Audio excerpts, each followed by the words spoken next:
24, LSU 19. A little bit of tail of the tape before we get into it. First downs, Ole Miss had 28. LSU only had 16. Probably the biggest storyline in the game. Third down, Ole Miss, 50%. 8 of 16. LSU, 2 of 11 on third downs. There was a point where you were deep in the game and you had yet to convert a third down. Both teams were 2 for 2 on fourth down. Shout out to Kyle Parker. What a hell of an individual effort to keep the game at least alive. Total yards, 484 for Ole Miss, 256 for LSU. Passing yards, 314 for Ole Miss, 197 for LSU. Both quarterbacks throw an interception. Yards per pass, 8.1 for Ole Miss, 5.8 for LSU. Time of possession, 32-22 for Ole Miss, 27-38 for LSU. Penalties, they tried to give it to you. 14 penalties for Ole Miss for 109 yards. For LSU, 7 penalties for 78 yards. And here's where you want to throw up.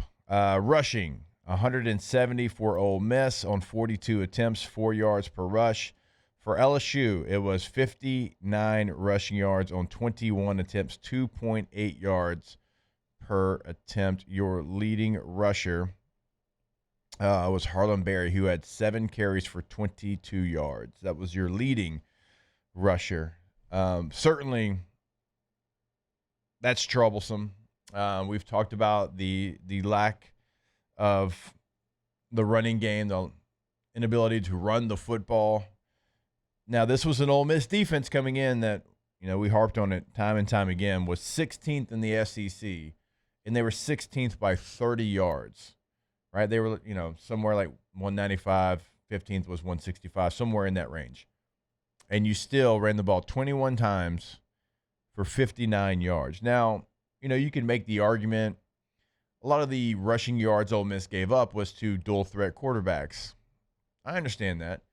But also, you've got certain things in your run package where, you motion Xavier Thomas in there. You try to get an extra blocker in the box, and you try to replicate some of those things because you don't, you have a pocket passer. Sure, I'll listen to it for a little bit. But you still can't run the football, right? 21 for 59, 2.8. You run 5 outside zones. You run 10 inside zones. You run 2 counters, and you run 3-man concepts. It's, you never established the run. You never committed to the run. It's what Ole Miss actually had the most trouble with, again, coming into the game. And that was surprising. I'm going to be honest with you. I know LSU hasn't run the football effectively this year.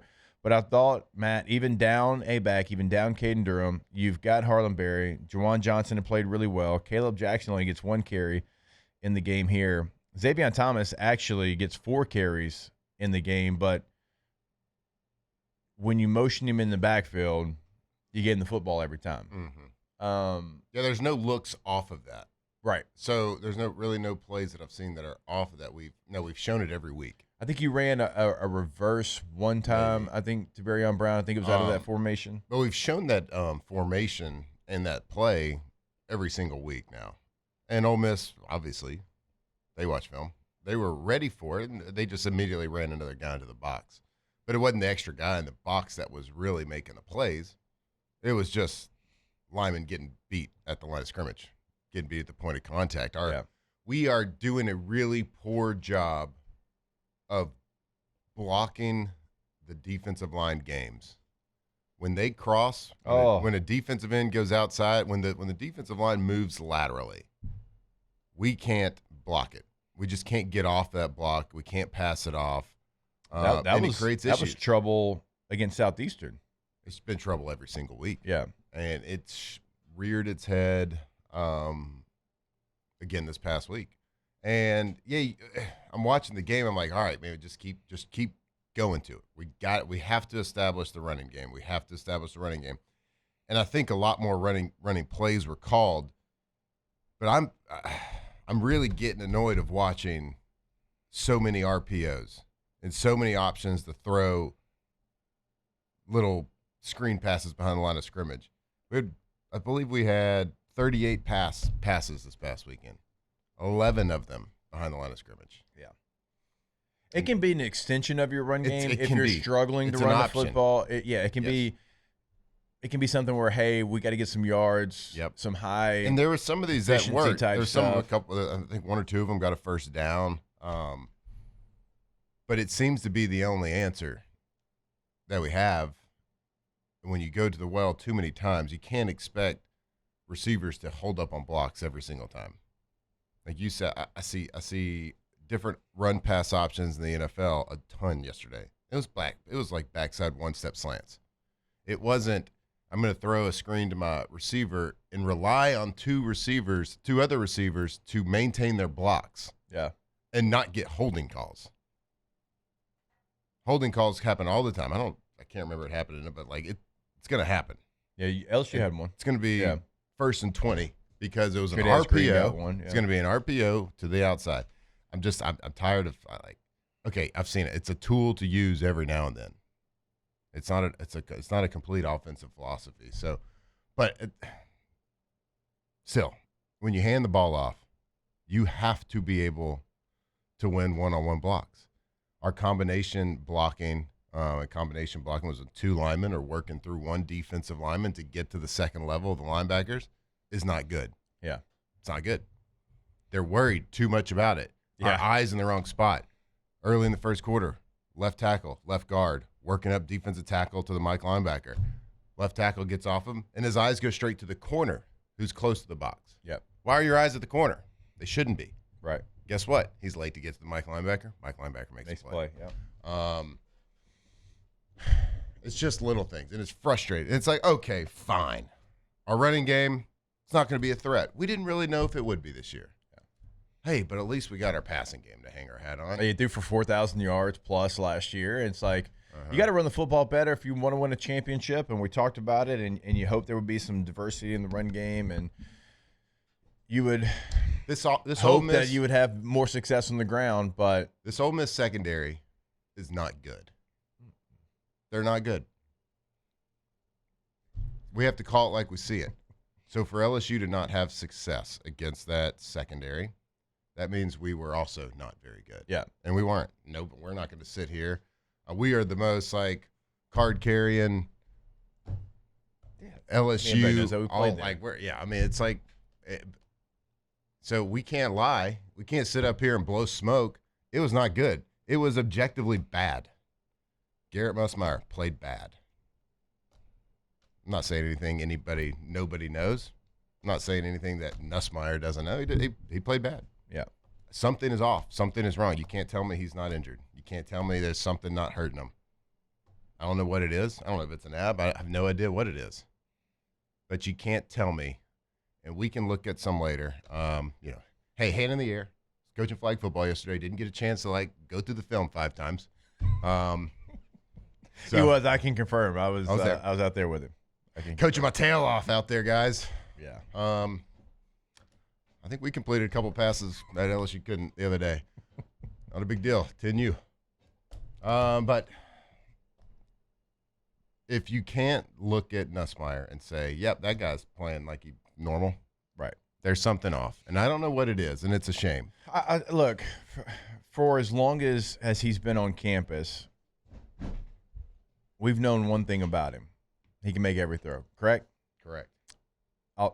You went to 4 years. You went to practice the first year he got here, and it's before Matt was doing this show. And Matt, look, Matt didn't follow high school recruiting. He didn't follow, he knew ball. He didn't know names and numbers, right?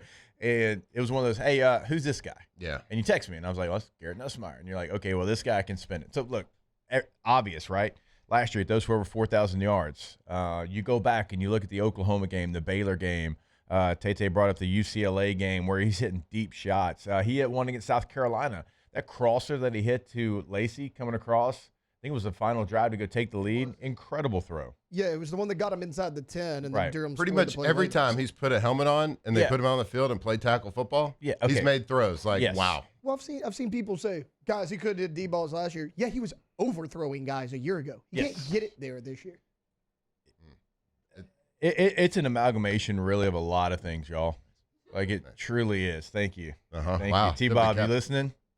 No, you're working? Okay. Now spell it. Oh. You.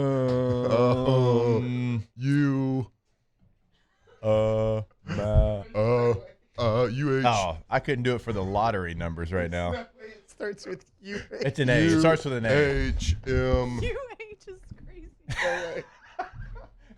I mean, that was a joke, clearly. You like sounded out. Malga. Yep. So it's right now, like, I don't know what I'm going to give you as a positive. Like it's that right now. It's scheme, it's performance, it's execution, it's everything right now. There's no positive. There's no positive spin to it. No, there's no flow to it. Okay, and we talk about this all the time. Like when you're in a flow offensively, like, and you saw Lane Kiffin do it in the game. Like you make play calls for the rest of the game, not just in that moment. Yep. Like you can make a play call in that moment, that one, like, I really like this play. Let's go down the chart. Yeah, sure. Let's run that one. And you can make a play. That's not going to be success down the road. Like as a play caller, you call them and you're like, okay, well, later on, we're going to call this. We're going to have some success. But when we call it, it's going to be a nail in the coffin type call. Right. And you felt like Lane had that in this game. And like right now, it feels like you're just going and looking, it's like, I like that play. Let's run that play. But it's not, hey, let's run that to run this. Let's run this to run that later on. And every level of football, that's how you have to be thinking. You have to be thinking about the totality of the game and how you're calling them. And like the first 15 is one thing, and we'll get there, by the way. The first 15's not been great for LSU. But when you're a play caller, like that's how it goes. Like you're running the plays to be successful throughout the game, and you're setting things up throughout the game as well. A well-called game, well-executed game plan is like storytelling. It's like writing a book. It's like writing a movie. There's a plot. There's a build-up. There is twists. There's turns. There's a climax. There's a conclusion. But it's all part of one story you're creating. You're telling, right? So you are. And it's all on purpose. There's reasons to doing things. There's reason for play calls early because you want to do something later. There is, but to be able to do that, to be able to execute that as a play caller, like you have to stay on schedule. Like you could have the greatest game plan ever thought of, but you can't foresee every time you run the ball, you get stuck to the line of scrimmage. You can't foresee that. So there's a lot of that with it. Yes, the play calling has to be better. The game plan has to be better. Certainly the execution. There is not one person that you can look at that was like, hey, nice work. Good job. And that's coaching staff. Yeah. That's players. That's everybody. And it's not just one person either. But to be able to just to go out there and put that performance, no matter what the reason is. I know you're down your best running back. I know, obviously, I don't care what you tell me. I don't care the words you use to spin it. Your quarterback is not right. He's not healthy. I don't know why he played last week. You told me he was better. He's clearly not. You can go clip after clip and watch him throw. You can see him wincing after throw. I mean, it's just like, and we talked about it in length about him playing against Southeastern. Yeah. I mean, something. So I hear the words coming out of your mouth, but what is happening on the field is painting a whole different picture.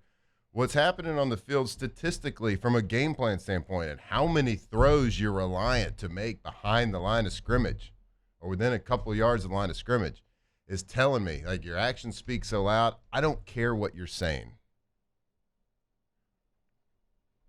And that is what we are seeing happening right now. So, yeah, it's unfortunate.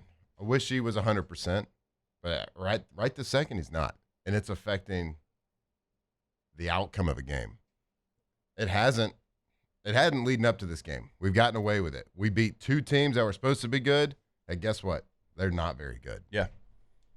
Florida, Clemson, they're not good. We thought they were. They should have been. So we play a team that is on that's on a little bit of a roll. A team that I still believe is going to lose 3 games. I think Ole Miss is going to lose 3 games this year too. I think that's a 9-3 football team. So something's got to be fixed. Like, okay, you got away with it the first couple of games, and it still didn't look good. These same concerns were there the first 4 games, right? Yeah. But a W in the win column kind of overshadows everything, but you still have to take that deep dive. So we cannot continue to do the same things over and over and expect a different result.